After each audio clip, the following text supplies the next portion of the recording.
I'm going to do my best not to giggle like a schoolgirl because, oh my god, I have the biggest crush on Taylor Johson. To me, he's like physical male perfection. I just am so drawn towards him. And I hope that you are too, because he is the guy whose birth chart we're going to analyze in this episode of ASTROHUNKS. Hey crew, welcome to the Spiritual Cosmos. I'm Lexi, your resident astrologer. Welcome to ASTROHUNKS, the series in which I analyze the birth charts of famous male celebrities for your viewing pleasure. In today's episode, we will be looking at the birth chart of one spicy tamale, the English actor Taylor Johson. Aaron started his career acting in films around the 2000s. He was something of a child actor because he had a lot of roles playing a teenager, up until the moment when he starred in the movie The Nowhere Boy, in which he was playing a younger version of singer John Lennon. Around that time, he was 19 and he started a relationship with Taylor Johson, which many people have deemed controversial because of the age gap between the two of them. Listen until the end of this clip because I have a special portion in which I will dive a little bit into their synastry and tell you my thoughts related to this controversy. Following from then on, he starred in movies such as Kick-Ass, Albert Norris, but he really rose to stardom when he appeared in Captain America and he starred in The Avengers, where he played a fascinating character called Pietro Maximoff. He was the twin brother of Wanda the Witch, played by Elizabeth Olsen. He was also known as Quicksilver because of his incredible speed. All of these characteristics built into the archetype of his sun sign because he is a sun in Gemini. Gemini is the sign of the twins, and he was catapulted to stardom by starring in this role. We will see in the following analysis that relationships and partnerships of all types are actually very benefic to him. He also seems to shine in the role of villains. He starred in a movie I really liked called Nocturnal Animals. It has a very dark topic and it's quite creepy. The character he's playing is really terrifying, but he can also play the bad guy in a funny, comic, humorous kind of way, like we saw him in Bullet Train. In addition to this, in one of my favorite performances of his, starring alongside my other favorite Hollywood actor, Ryan Gosling, we saw him in The Fall Guy, and I think that his role as the bad guy, the villain, is going to be strongly cemented by his performance in Kraven the Hunter, a movie that is hitting the cinema as we speak and will arrive very soon in Romania as well. I am so looking forward to this movie. I've been waiting for it for the past couple of months. Actually, this Christmas is going to be a really pivotal time for him because we see how the transit of Jupiter in Gemini, the luck bringer, the popularity enhancer, is going to catapult him into the public's eye very strongly because he will have two press tours to do at the same time, one for Kraven the Hunter and the other for Nosferatu, the long-awaited adaptation of a cult classic by another cult classic director, Robert Eggers. I'm basically just skimming the surface of some of the movies in which you may have seen him. Comment down below and let me know what is your favorite Taylor Johson movie, what is your least favorite part of his, and we can just begin this conversation. Let it flow, baby. Now, coming back to the astrological portion of this clip, because this is why you are here, I'm going to guide you through the 5 key aspects that stand out from Aaron's chart. Why just 5 aspects? Well, it's because I want to keep this video short and concise and entertaining, and also because looking into a person's birth chart can require a lifetime of work. Really, you will always find something fascinating about your birth chart. There are so many asteroids and points and calculation aspects, and you can look at progressions and transits and how they affect your natal placements, and I really don't have the time to get into all of that.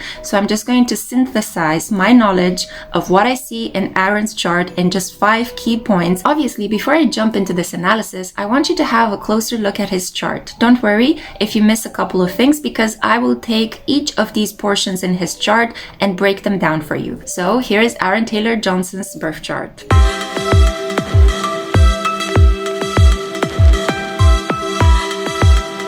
The first thing that stands out of Aaron's chart is the fact that he is a Sun in Gemini conjunct Mercury. This is a common placement. Most people born on this planet have their Sun somewhat loosely or closely conjunct Mercury. In a nutshell, this means that this person is strongly identified with their beliefs, with the way in which they communicate and the way in which they speak. And this is something very common for the majority of people on this world. So it's not so surprising that he has this placement. A Sun in Gemini makes him witty, talkative. It gives him a very airy vibe, like he's very sociable. He has a knack for making you feel at ease. He cracks a lot of jokes, and it's interesting because most of the time you see him in this villain roles, especially in recent years, but that's just one half of his personality. That is the evil twin, while I think that at home and when he's not in character, he lets out the other twin come out to play. Gemini is a dual sign. It is flexible. It is a sign that adapts to a lot of new things in life. It is not a very stubborn sign. It is a sign that knows how to let go, but it can also be a sign that manipulates people with their charm, with their words, with the way in which they can be quite persuasive. Geminis can speak a variety of different languages. They can speak to people from all walks of life. They can make even a common person like them, or a king or a queen. There is always this sense of freshness and youthfulness about them. However, some of them can also be covert narcissists. They can throw tantrums. As you guys know, on the astrological wheel, Gemini occupies the space in the evolution of the soul where we reach a state of adolescence. Gemini is the eternal teenager. Therefore, they can be quite excitable, but they can also be a little bit brash and impulsive when things don't work their way. So Aaron carries a lot of these energies around his personality, his identity. His life revolves around establishing partnerships, around communicating clearly, and learning a wide variety of facts. He doesn't need to go so in-depth. This is not a deep sign. This is not an emotional sign. It is more of a sign that is about bringing people together, discussing things, having some really interesting conversations about everything under the stars. We see that he can be a great conversationalist, but he also kind of has this mischievous streak because his sun, his solar energy, is ruled by the god Hermes, or the planet Mercury as well, and this is the energy of the trickster. The second placement in his chart that drew my attention is his Mars in Aries. Oh boy! This is one really awesome placement because, as you guys know, ancient astrologers describe how men tend to identify more with their Mars placements while women tend to identify more with their moon placements in an astrological birth chart. So when you analyze a chart, it's good not to look only at the sun placement. Actually, the solar placement shows us what a person's life revolves around, their goals, what they are here in this incarnation to kind of fulfill, what they are meant to work at becoming more and more. It is the core of their authenticity. But in terms of how they are in personal connections, in the way in which they use their energy, in the way in which they decorate their bodies, or how they act in the world, especially in relation to the gender that they are attracted to, we need to have a look at the moon for women and at the sign of Mars for men. So having a Mars in Aries is a domicile placement. We all know that the planet that rules the sign of Aries, the first sign of the zodiac, is Mars, the god of war, also known as Ares for the ancient Greeks, or Mars for the ancient Romans, Marte. Now, why was I so thrilled about seeing this placement in his chart? Well, if you have a domicile placement of Mars and you are a man, this means that your masculinity can be easily expressed. There is no issue related to how you assert yourself, to how brave you can be, to how full of vitality you can be, and also your sexuality is on a very balanced level. So having a Mars in Aries makes him act not only like a sun in Gemini, but also like a sun in Aries. He borrows traits from this Aries-like archetype. So he is brave, he is vigorous, he is physical, he can jump into a situation and end up winning through his sheer physical force and charisma. And this placement also makes me feel that this is why he's gravitating towards playing the parts of the villain, and why we have seen him really bulk up in the last couple of years. His life is actually surrounded by a couple of controversies, and this is actually normal for a sun in Gemini. A sun in Gemini wouldn't be Geminian if they wouldn't create a couple of interesting moments of social chaos, unrest, and some sort of controversies in their life that help them spice up their personality. One thing I need to say about this Mars placement is, in spite of the fact that he has a really good harmonious flowing energy because he has the sign of Mars in a fire energy that's very comfortable with it, he's not actually very good at expressing it because there are a couple of challenging aspects that his Mars in Aries is making to outer planets. So we see there that he has a Mars square Jupiter and Chiron in the loving, comforting sign of Cancer. So often the decisions he makes and the way he takes action can countervene with some of his more personal goals and to what brings him happiness. What actually brings him happiness is his home, his family, being a father. And we're going to talk about this in a second. In addition to this, having Mars square Chiron is a really painful placement. This shows a wound related to some sort of father figure in his life and to his relationship to men in general. I can see just from a glance, just by looking at this aspect that Mars is making to his Chiron, that he has some unprocessed wounds there in relation to how he asserts himself in a group of men. He is much more comfortable being around women than being closer to men. And also we see there a square from Mars to Uranus and Neptune, both planets being in the patriarchal and authoritative sign of Capricorn, a very pragmatic, sensual energy that is all about money making, baby, ka-ching. So we see that sometimes his decisions to star in a couple of roles or maybe travel away from home is actually working against him. I see that there may be some issues here related to how he is being paid for his roles and also to the physical fitness that these roles entail. Mars square Uranus is a really awful aspect to have in your chart, mostly because it tells you that you will have a couple of accidental injuries in your life that could really damage your nervous system. So I hope that he will continue to take good care of himself and steer clear away from dangerous or reckless driving, especially when you have a Mars square Uranus. You really need to be careful about getting behind the driver's wheel. It is better to allow other people to drive you or use public transport than to get behind the wheel of a car, because it could be that you may be involved in a couple of very random, out of the blue, spontaneous and also crippling car accidents. I will need to say something because I have to be fair, although I don't really like to talk about this placement, but I am seeing here a problematic placement, and it may be something that, who knows, maybe he has discussed this with his wife, but I see there that he has a Mars square Neptune and he has a Mars in Aries, which, as I said, makes him quite amped up from a sexual point of view. This is a man with stamina. This is a man with a lot of drive in the bedroom, okay?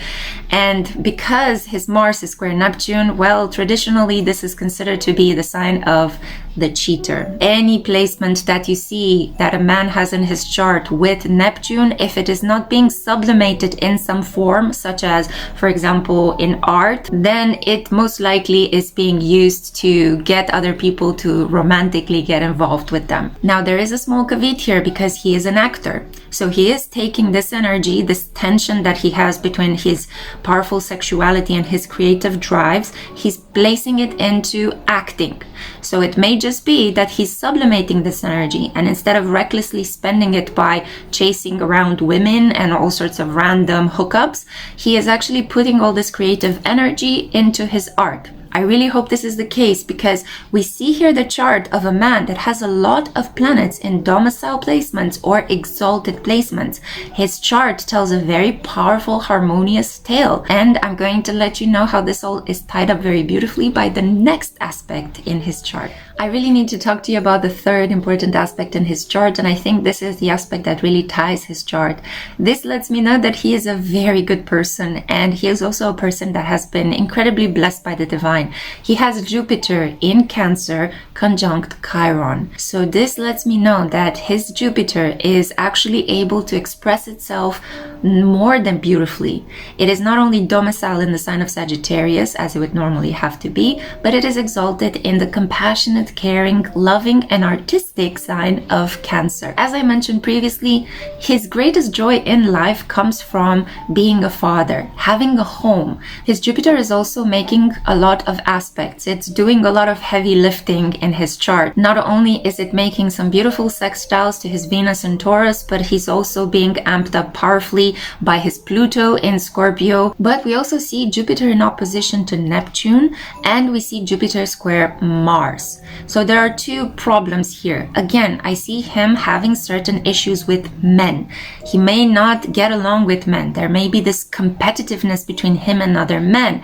He may keep men at at arm's length, somebody that maybe was not so present or was on and off in his life. We see that he is attracted to the military, but he may have a bone to pick with the whole system of the military, what it represents, what it stands for, which counteracts with his need for safety, protection, and being around very soft, soothing, feminine energies. Mars in Aries is all about courage and determination and, you know, let's cut the crap, let's just jump into the battle and slash the bad guy and win the day. While Jupiter in Cancer is exactly the opposite. It's all about no, let's stay at home, let's bake bread, let's cook a meal for the kids, let's play with the kids, let's educate them, I love my wife, I'm creating safety, I am protecting my family from the harshness of the outside world. So you see this tension between these two aspects. In spite of the fact that they are domicile and exalted placements, they tend to clash with one another in his chart. Jupiter sitting in opposition from Neptune can give him a little bit of a weird delusion of grandeur. He may end up believing his big picture dreams,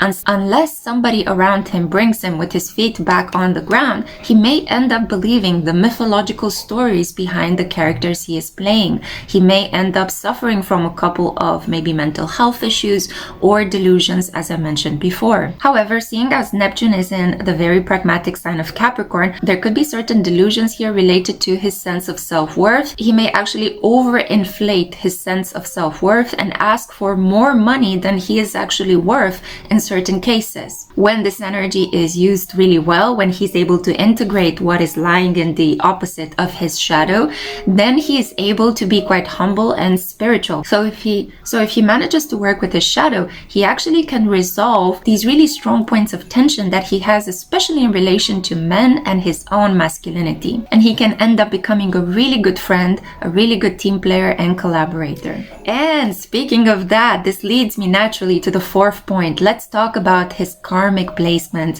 his past life legacy, and why he was incarnated in this reality. What is he meant to achieve?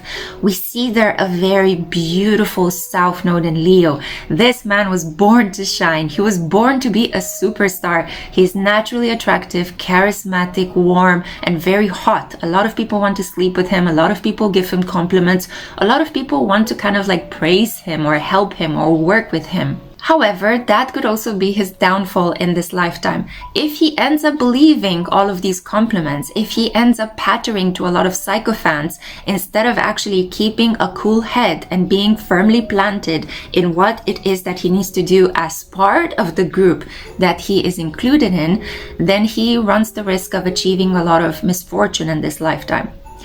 We see that a South Node in Leo naturally has as a counterpart a North Node in Aquarius, and in his case, his North Node in Aquarius is conjunct his moon. Well, this means that in this lifetime, he needs to learn how to integrate himself in a community of women. He needs to understand the softer things in life. He needs to let go of his ego and of this energy of, I'm the king, please serve me. He needs to drop that act. So just by looking at this placement, here is where things get really interesting. This is why I don't believe he is in an abusive relationship with Taylor Johson and that he was groomed by her. Just because there is a couple in Hollywood that has this age gap between them, that doesn't mean that they necessarily have to have abused or manipulated each other to be together. Please check your age different bias, okay? It's important to keep in mind that it's not good to judge other people who are in these age gap situationships, because you never know when you may find yourself in such a situationship, and then other people are going to terribly scrutinize you, just like you are doing for this specific couple. I firmly believe by looking at photos, by reading interviews, they are one of my favorite couples and they have been for a very long time. This doesn't seem to me like this is a man that has been abused in some way by his wife. He has been thriving since he met her. He has been scoring role after role and has been increasing his wealth. Their family has been growing. He seems to be on good relationships, not only with his own two daughters, but also with the daughters that Sam brought into this relationship from a previous marriage. And that is part of his destiny. He is meant to be surrounded by women, to be part of a group of women that he is meant to teach and educate and detach his personal desires from. if he ends up in this group of women that adores him and just caters to him and uses them for his own sensual pleasure and just to amplify his ego, then he runs the risk of leading himself to a lot of bad luck, misfortune, and lack of success in life. So he's not meant to act upon self-adulation or the adulation that he gets from other people. He's not meant to believe in the myth of himself, but he is meant to use his natural inborn leadership capacity, his warmth, his radiance, and his capacity to be a strong leader in a family in order to raise children, in order to be surrounded by women and to lead them carefully and safely to adulthood. So I definitely think that Sam, by being a soulmate to him, is helping him achieve this goal. She is not at all a witch or a hag or a cougar that has been exploiting this man. I definitely think that the bad rep that they are getting from YouTubers who are just trying to make sensationalist views in order to amplify their subscriptions is really awful, and I really hope that people will stop, because there is no evidence that this man has ever been abused. They have a thriving relationship, and I think that they negotiated in a very mature and careful way. In spite of the fact that they are both flawed individuals, I'm not here raising pedestals of power for them, but I do need to let you know that I am very circumspect whenever I see these kind of sensationalist analysis out there. He's also healing himself. He's healing whatever relationship he may have had broken as he was growing up. We all know that a moon in Aquarius shows a household in which there was a lot of coming and goings, a household that was not at all stable, and to him, what he perceives as being stable is a sense of constant chaos. So he may actually need to struggle to feel that the home that he has created right now with Sam Taylor Johson, the family that he is part of, is actually a family that makes sense to him and it makes him feel safe, because there is a lot of energetic disruption when you are born with the moon in Aquarius, and this usually indicates a person that comes from a broken family, a family that had to move around a lot, a family that never allowed the person to grow up with a very stable sense of safety and security. The good part of this placement is that it makes you quite rogue. It makes you easily adaptable in situations when your house crumbles, or your lover kicks you out of the home, or you have to relocate and travel a lot and live in a variety of different places, as we can see that he is doing at the moment with his acting jobs. So he easily adapts to these chaotic circumstances, and I see that this is his destiny, to try to adapt more and more to this growing energy in the sign of Aquarius. One final thing to say is that with the transit of the planet Pluto in Aquarius going over his moon and north node,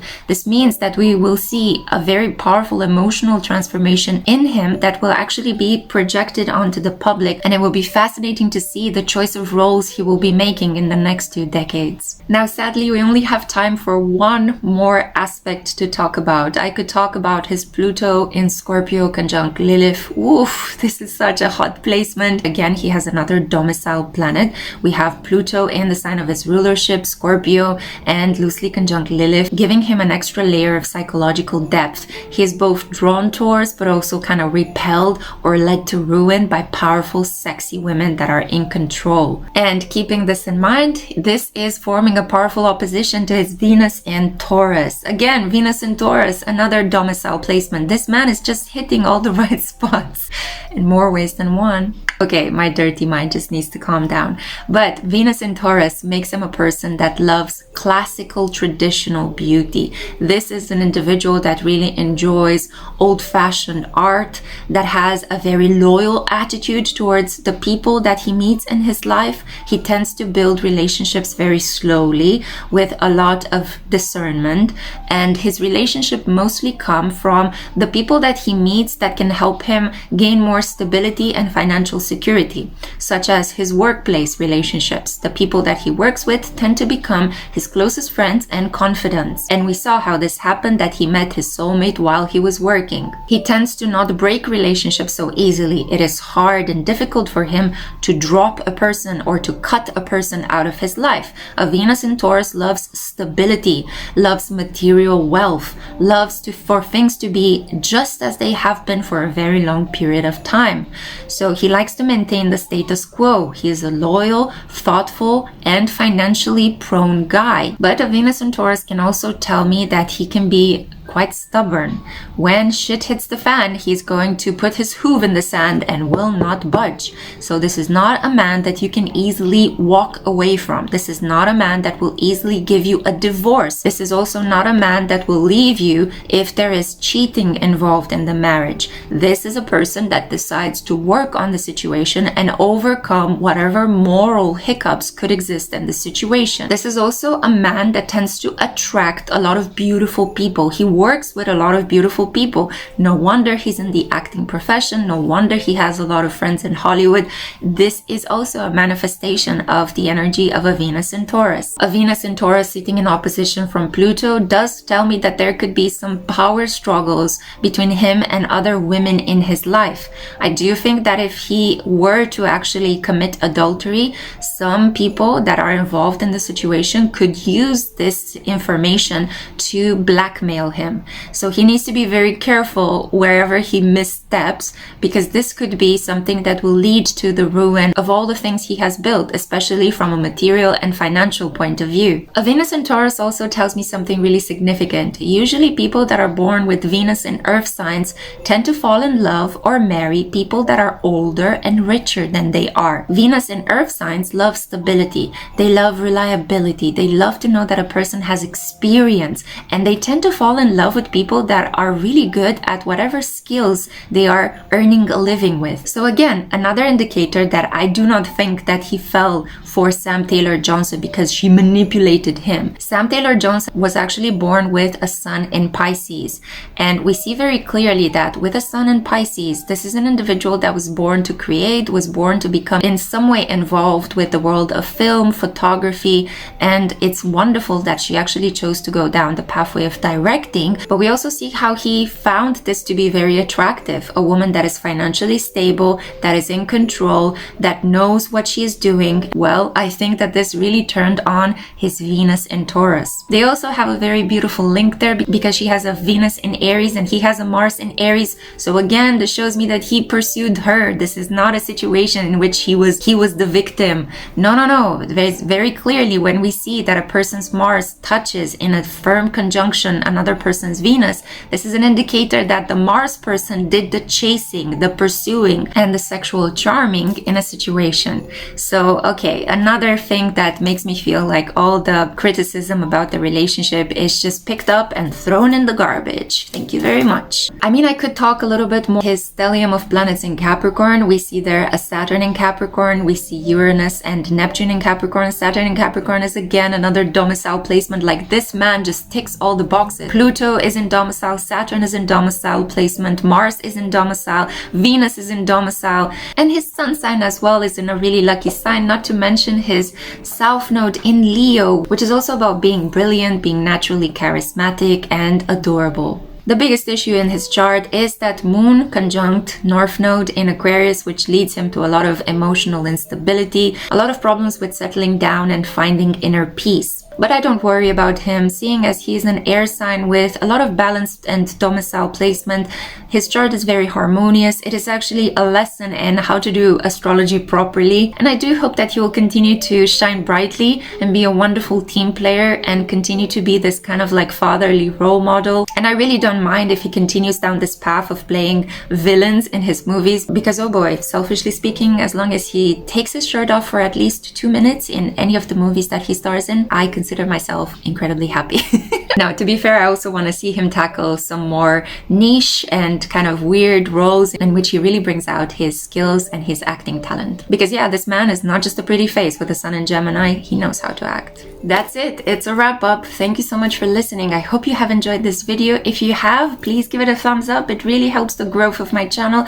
I really want to make it to over 1,000 subscribers by the end of this year. So your subscription helps. There is a lot more coming your way. I have a lot more ASTROHUNKS episodes coming your way. And also I have a companion series in which I look at the birth chart of female famous celebrities. It's called Astro Babes. Not only that, but I need to let you know that I also have a website, thespiritualsocial.com, on which I publish astrological articles. I have been really prolific in the last couple of months, writing about a variety of astrological topics, but I also write about other things that I enjoy, such as music, films, and psychological development. On my website as well, you can find a list of all of my astrological services services. I have a very popular personal birth chart report, but I also offer a synastry chart analysis.